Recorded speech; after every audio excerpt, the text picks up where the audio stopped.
বিষ্ণু ঈসা ইসলাম আল্লাহর এই চমৎকার সুন্দরতম নামগুলো ধরে ধরে আল্লাহর কাছে চাইতেন। আপনি যখন দোয়া করবেন, আল্লাহর নামগুলো ধরে যদি দোয়া করেন, আল্লাহ ওই দোয়া ফিরায় দেয় না। সুবহানাল্লাহ বলেন। আপনি যদি দোয়ার মধ্যে বলেন ইয়া রহমান, সবাই বলেন ইয়া রহমান, ইয়া রহিম, ইয়া হাইয়্যু, ইয়া কাইয়্যুম, আল্লাহর চমৎকার নামগুলো ধরে ধরে যদি আল্লাহর কাছে ফরিয়াদ করেন, আল্লাহর নামগুলো ডাকেন, আপনার দোয়া মুহূর্তেই কবুল করবে কে? বিষ্ণু ঈসা ইসলাম এভাবে আল্লাহর নামগুলো ধরে ধরে জিকির করতেন, আল্লাহর নাম জপতেন। তিনি বলতেন আসআলুকা বিকুল্লি ইসমিন হুয়া লাক, আল্লাহ তোমার যত নাম আছে সব নামের ওসিলায় তোমার কাছে ফরিয়াদ করি, সব নামের ওসিলায়। আনজালতাহু ফি কিতাবিক, যে নাম তুমি তোমার কিতাবে নাজিল করেছো।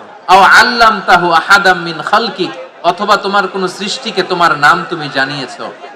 আও ইস্তাসারতা বিহি ফি ইলমিল গায়বি ইনদাক, অথবা গায়েবের জ্ঞানে তুমি তোমার নিজের জন্য ওই নামগুলো সংরক্ষিত রেখে দিয়েছো। সব নামের ওসিলায় তোমার কাছে চাই। সুবহানাল্লাহ পড়ে।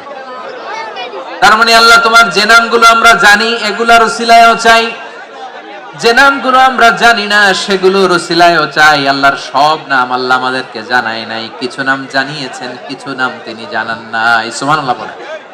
আল্লাহ তাআলা তার কিছু নাম কোরআনে উল্লেখ করেছেন, কিছু নাম স্পেশাল কিছু নবীদেরকে জানিয়েছেন, আর কাউকে জানান নাই। কিছু নাম তিনি কিয়ামতের দিন আমাদের সামনে প্রকাশ করবেন যে এইটাও আমার একটা নাম, এটা তোমরা কেউ জানতা না। সুবহানাল্লাহ।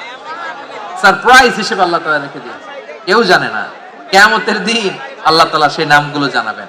আর কিছু নাম আছে সেই নামগুলো আল্লাহ কোরআনেও বলে নাই, কোন নবীরাও জানায় নাই, কিয়ামতের দিনও সারপ্রাইজ হিসেবেও জানাবে না। ওই নামগুলো স্বয়ং খোদ আল্লাহ ছাড়া কেউ জানে না। এজন্য বিশ্বনবী দোয়ার সময় বলতেন আল্লাহ তোমার যে নামগুলো জানি, যে নামগুলো জানি না, সব নামের বরকতে তোমার দরবারে চাই, সব নামের ওসিলায় তোমার কাছে ফরিয়াদ করি। সুবহানাল্লাহ বলেন।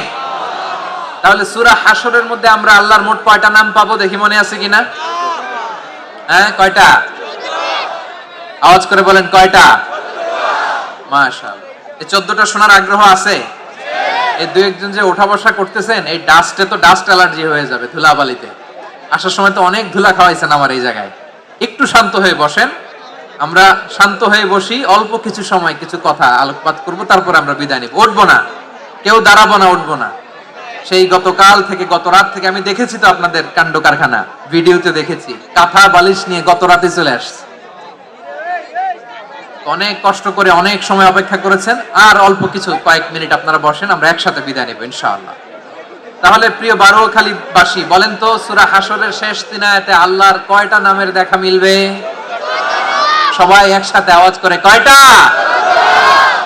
আসুন আমরা শুরু করে দিই। আল্লাহ তাআলা বলছেন হুয়াল্লাহুল্লাযী লা ইলাহা ইল্লা হুয়া আলিমুল গায়বি ওয়াশ শাহাদাতি হুয়ার রহমানুর রহিম। আল্লাহ বলেন হুয়াল্লাহ, তিনি হলেন আল্লাহ।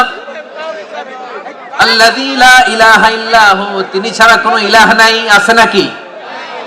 বারোয়াখালীবাসী আওয়াজ করে বলেন তো দেখি, আমাদের ইলাহ কয়জন?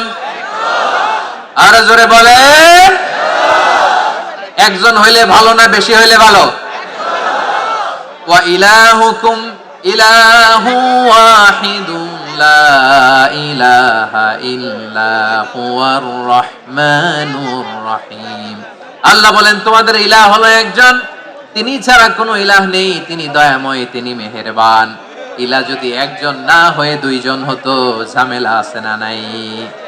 লাউ কানা ফীহিমা আলিহাতুন ইল্লাল্লাহ